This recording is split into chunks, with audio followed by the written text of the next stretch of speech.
අලුත් Gaddafi film එකත් එක්ක සෝෂල් මීඩියා වල හිමිහි යන වාහනයක් මේ දවස්වල ඔයත් දැකලා ඇති.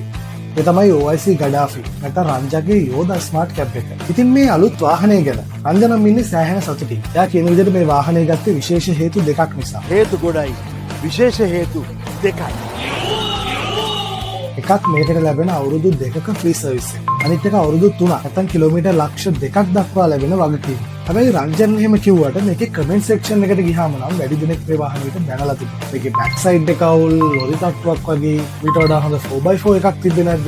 ඇයි ජපනීස් කැබ් එකක් ගත්තේ නැත්තේ? මේ වගේ කමෙන්ට්ස් තමයි වැඩිපුරම දකින්න තිබුණේ. ඉතින් මේ කමෙන්ට්ස් ටික දැක්කට පස්සේ මට හිතුණා මේ යෝදා ස්මාර්ට් කැබ් එක ගැන පොඩ්ඩක් කතා කරොත් හොඳයි කියලා. මොකද මෙතන රංජන් කියන එක ඇත්තද? නැත්නම් කමෙන්ට් සෙක්ෂන් එකේ සමහර අය කියලා තියෙන ඒ වගේ ඇත්තක් තියෙනවද කියලා අපි ක්ලියර් කරගන්න ඕන.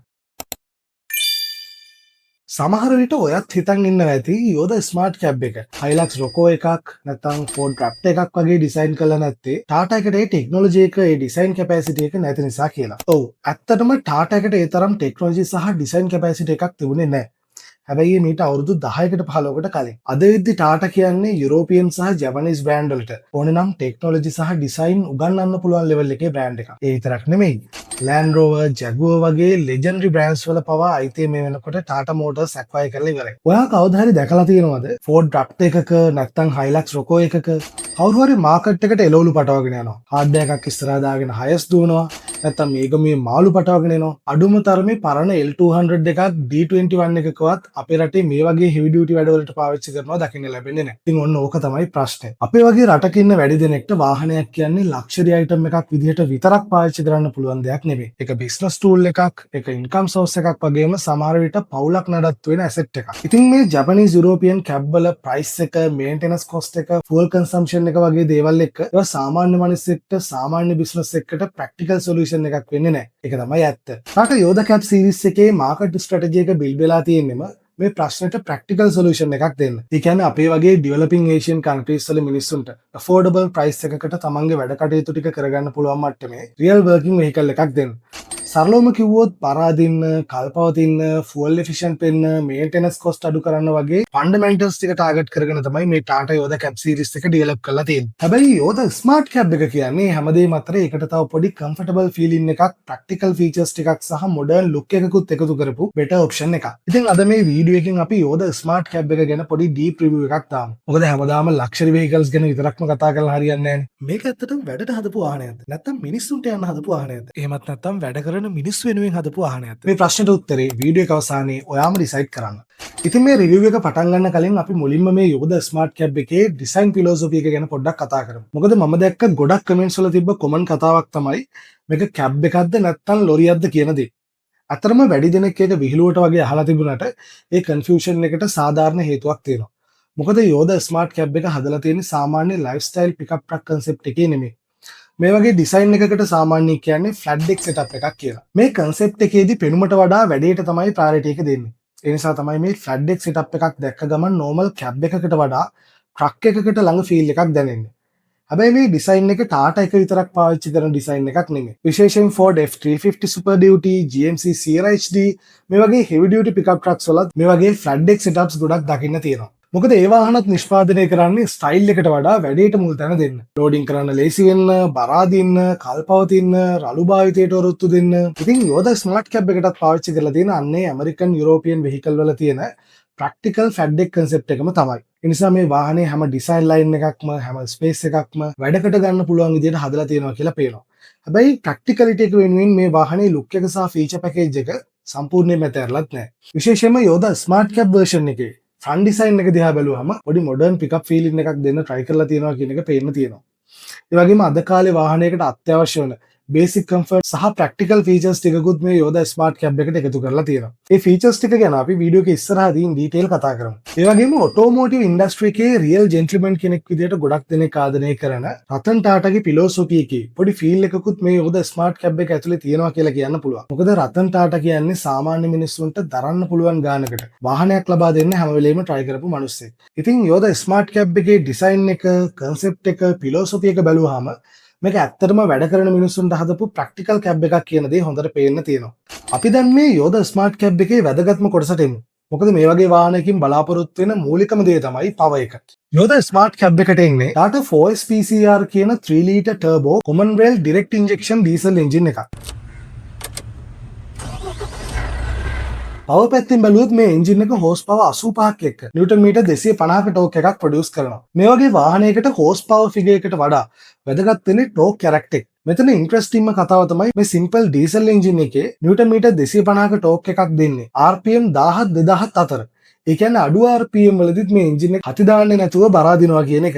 ඉතින් ලෝඩ් පටවගෙන කඳු නගින එක, ට්‍රැෆික් වල යන එක මේ එන්ජින් එකට ලොකු ප්‍රශ්නයක් නෙමෙයි. එන්ජින් සහ ගියර් බොක්ස් සෙටප් එක පැත්තෙන් බැලුවම මේකේ බිග්ගස්ට් ස්ට්‍රෙන්ත් එක වෙන්නේ ලෝ එන්ඩ් පුලින් පවර් එක. අනික කොමන් රේල් සිස්ටම් එක නිසා අඩුවෙන් තෙල් පාවිච්චි කරලා වැඩි එෆිෂන්සි එකක් දෙන්න යෝදා ස්මාර්ට් කැබ් එකට පුළුවන්. මේකට එන්නේ 5 ස්පීඩ් මැනුවල් ගියර් බොක්ස් එකක්. විශේෂයෙන්ම ලෝවර් ගියර්ස් ටික හොඳ පුලින් පවර් එකක් එක්ක ලැබෙන විදිහට තමයි සෙටප් කරලා තියෙන්නේ. අනික මේ කැබ් එකට පාවිච්චි කරලා තියෙන heavy duty straight ladder chassis එක සහ මේ පවර්ෆුල් එන්ජින් ගියර් බොක්ස් කොම්බෝ එක නිසා මේ වාහනේට හොඳ පේලෝඩ් කැපැසිටි එකකුත් තියෙනවා. මිලිමීටර් 210ක ග්‍රවුන්ඩ් ක්ලියරන්ස් එකක් තියෙන නිසා මෙයාට රේල් පාරක් දිගේ හරි ලේසියෙන් යන්න පුළුවන්. ඉස්සරහ සහ පිටිපස්ස දෙකේම ලීෆ් ස්ප්‍රින්ග් සස්පෙන්ෂන්ස් පාවිච්චි කරලා තියෙනවා. මේ සිම්පල් සස්පෙන්ෂන් සෙටප් එක විශේෂයෙන්ම ලෝඩ් එකක් එක්ක යද්දිත් වාහනයට හොඳ ස්ටේබල් ෆීල් එකක් දෙනවා. ඒ වගේම ෆ්‍රන්ට් ඇන්ටි රෝල් බාර් එකකුත් තියෙන නිසා ලෝඩ් එකක් එක්ක වංගුවක් ගනිද්දි බොඩි රෝල් එක සෑහෙන්න අඩු කරනවා. පවර් ස්ටීරින් සෙටප් එකකුත් ලැබෙන නිසා මේකේ ස්ටීරින් කරන්න හරිම ලේසි වාහනයක්. බ්‍රේකින් සෙටප් එක පැත්ත බැලුවොත් ඉස්සරහට ඩිස්ක් බ්‍රේක් සහ පිටිපස්සට ඩ්‍රම් බ්‍රේක් සෙටප් එකක් ලැබෙනවා. කමර්ෂියල් වෙහිකල් එකකට ගැලපෙන විදිහේ ප්‍රැක්ටිකල් බ්‍රේකින් සිස්ටම් එකක් කියලා කියන්න පුළුවන්. හරි. දැන් අපි මේ යෝදා ස්මාර්ට් කැබ් එකේ ඉන්ටීරියර් එක සහ ස්මාර්ට් ෆීචර්ස් ටික ගැන කතා කරමු. මොකද මේ ෆීචර්ස් පැකේජ් එක ටිකක් විශේෂයි. ඇත්තට මේ කැබ් එක ඇතුළට නැග්ග ගමන් මේක සිම්පල් වගේම ප්‍රැක්ටිකල් සෙටප් එකක් කියන දේ පැහැදිලිව පේන්න තියෙනවා. ඩ්‍රයිවිං පොසිෂන් එකත් මේ බජට් රේන්ජ් එකේ තියෙන වෙනත් ඉන්දියන් අල්ටර්නේටිව්ස් වලට සාපේක්ෂව හොඳ මට්ටමේ තියෙනවා කියලා කියන්න පුළුවන්. ඩ්‍රයිවර්ටත් හොඳ ඕපන් විසිබිලිටි එකක් ලැබෙනවා. මේකට 3 ස්පීඩ් ෆෑන් කන්ට්‍රෝල් එකක් එක්ක හොඳ පවර්ෆුල් AC සිස්ටම් එකක් දීලා තියෙනවා. විශේෂයෙන්ම කැබින් එක ඉක්මනට කූල් කරන්න මේ AC එකට පුළුවන්. රස්නේ වැඩි පළාතක වුණත් මේ AC එකේ කූලින් පර්ෆෝමන්ස් එක හොඳටම ප්‍රමාණවත් කියලා තේරෙනවා. ඒ වගේම යෝදා ස්මාර්ට් කැබ් එක ප්‍රැක්ටිකල් ෆස්ට් ලොජික් එක මූලික කරගෙන හැදුණු වාහනයක් වුණත් දිනපතා පාවිච්චියට ඇත්තටම වැදගත් වෙන ෆීචර්ස් සෙට් එකක්ම මේකට ලැබෙනවා. රිමෝට් කී එකක් එක්ක සෙන්ට්‍රල් ලොක් සිස්ටම් එකක්, රියර් ෆුට් රෙස්ට් එකක්, සයිඩ් ෆුට් බෝඩ් සෙට් එකක්, fog lamps, reverse camera with screen, audio play එකක් වගේ දිනපතා පාවිච්චියට සෑහෙන useful options මේ වාහනයට ලැබෙනවා. ඒ වගේම මේකේ මීටර් ක්ලස්ටර් එකක් සාමාන්‍ය commercial cab එකකට වඩා ටිකක් modern look එකක් තියෙන informative panel එකක් විදිහට දීලා තියෙනවා. speed, RPM, temperature සහ fuel gauges ටික analog විදිහට ලැබෙනවා. ඒ වගේම information display එකක් විදිහට LCD screen එකකුත් තියෙන නිසා driving informations ටික clear විදිහට බලා ගන්න පුළුවන්. ඉතින් ඕවරෝල් ගත්තම යෝදා ස්මාර්ට් කැබ් එක කියන්නේ බර වැඩ ටික කරව ගන්න ගමන් ෂේප් එකේ ඉදිරියදා ගමන් බිමන් ටිකත් පහසුවෙන් යන්න එන්න පුළුවන් විදිහේ ඩුවල් පර්පස් කොම්බෝ එකක්. තවත් සරලව කිව්වොත් ටවුන් එකට යන්න, බැංකුවට යන්න, ඔයා කන්ස්ට්‍රක්ෂන් කරන කෙනෙක් නම් සයිට් විසිට් එකක් දාන්න. ඒ විතරක් නෙමෙයි, මගුලකට දානකට වුණත් කැළපෙන විදිහට බහින්න පුළුවන් මට්ටමේ ලුක් එකක් මේ වාහනේට දීලා තියෙනවා. දැන් කතා කරමු මම මේ යෝදා ස්මාර්ට් කැබ් එකේ අකමැති දේවල් මොනවද කියලා. පළවෙනි එක තමයි මේකට දාලා තියෙන වීල් කප් සෙට් එක. ඇත්තට මේ ඩිසයින් එක වාහනේ ඕවරෝල් කැරක්ටර් එකට හරියට මැච් වෙනවා කියලා මට පර්සනලි හිතෙන්නේ නැහැ. මොකද මේ කැබ් එකේ තියෙන හෙවි ඩියුටි ලුක් එක මේ වීල් කප් සෙට් එක නිසා ටිකක් අඩු වෙලා වගේ මට පේනවා. ඉතින් මේ වාහනේට ටිකක් වයිඩ් ඇලොයි සෙට් එකක් එක්ක හයි ප්‍රොෆයිල් ටයර් සෙට් එකක් දාලා තිබ්බනම් මේකේ රෝඩ් ප්‍රසන්ස් එක තව ටිකක් හොඳ වෙයි කියලා තමයි මම හිතන්නේ. නමුත් ඉතින් ඒක මේ කැබ් එක ගන්න කෙනෙක්ට පස්සේ Tamanටම කරගන්න පුළුවන් පොඩි අප්ග්‍රේඩේෂන් එකක්. ඒ වගේම මේ සෙන්ට්‍රල් ලොක් සිස්ටම් එකේ ඇන්ටි ලොකවුට් ෆීචර් එකක් ලැබෙන්නේ නැහැ. ඒ කියන්නේ කී එක ඇතුලේ තියෙද්දි උනත් ඩෝර් ලොක් එක වැටිලා තියෙන වෙලාවක දොර වැහුණොත් කෙලින්ම ලොක් වෙනවා. ඒ නිසා රිමෝට් කී එක වෙහිකල් කී එකත් එක්ක අමුණලා පාවිච්චි කරන එක නම් ටිකක් රිස්කි වැඩක්. අනිත් එක තමයි මේකේ බොනට් එකේ යෝදා ස්මාර්ට් කියලා බ්‍රෑන්ඩ් කරලා තියෙන ස්ටිකර් එක. ඒ ස්ටිකර් එක වෙනුවට 3D බැජ් එකක් පාවිච්චි කරලා තිබ්බනම් මේකේ ෆ්‍රන්ට් ලුක් එකට තවත් පොඩි ප්‍රීමියම් ෆීල් එකක් ලැබෙයි කියලා මට හිතෙනවා. ඒ වගේම මේකේ ස්ටීරින්ග් වීල් එක නම් මොඩර්න් ලුක් එකක් එක්ක හොඳ ෆිනිෂින් එකකින් හදලා තියෙනවා කියන එක පේනවා.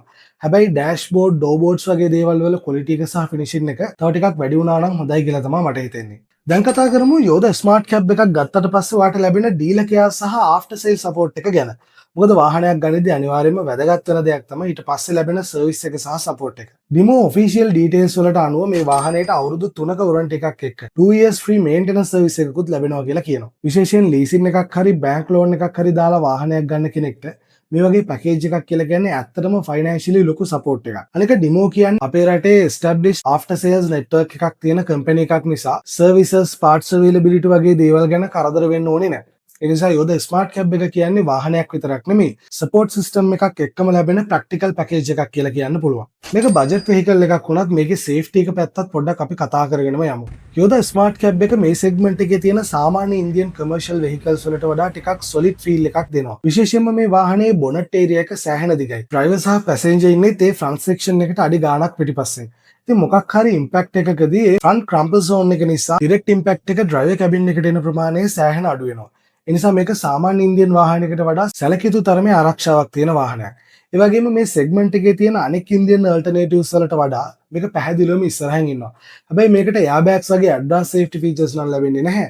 නමුත් ඩ්‍රයිවර්ට සහ පැසෙන්ජර් දෙන්නටම සීට් බෙල්ට්ස් ලැබෙනවා. ඉතින් බජට් කමර්ෂල් වෙහිකල් එකක් විදිහට මේකේ ආරක්ෂාව මේ රේන්ජ් එකේ අනිත් අවైలබල් ඔප්ෂන් වලට වඩා හොඳ මට්ටමක තියෙනවා කියන එක ඇත්තක්. ඉතින් ඕවර්ऑල් ගත්තම යෝදා ස්මාර්ට් කැබ් එක කියලා කියන්නේ Hilux Roco එකක්, Ford Rapt එකක් වගේ ලයිෆ්ස්ටයිල් පිකප් ට්‍රක් එකක් නෙමෙයි. ඉතින් ඒ වගේ වාහනත් එක්ක මේක කම්පෙයාර් කරලා මේක ජජ් කරන එක කීයටවත් සාධාරණ නැහැ. මොකද මේ වාහනේ ඔයාට ලැබෙන මුදලට අලුත් ජපනීස් ස්මාර්ට් කැබ් එකකට එන්ජින් එකක්වත් ගන්න බෑ. ඉතින් බර වැඩට මුල් තැන දෙන අතරේ සාමාන්‍ය කමර්ෂල් කැබ් එකකට වඩා පොඩි මොඩර්න් ලුක් එකක්, ස්මාර්ට් ෆීචර්ස් ටිකක්, ඩේලි කම්ෆර්ට් එකකුත් යෝදා ස්මාර්ට් කැබ් එකෙන් ඔයාට ලැබෙනවා.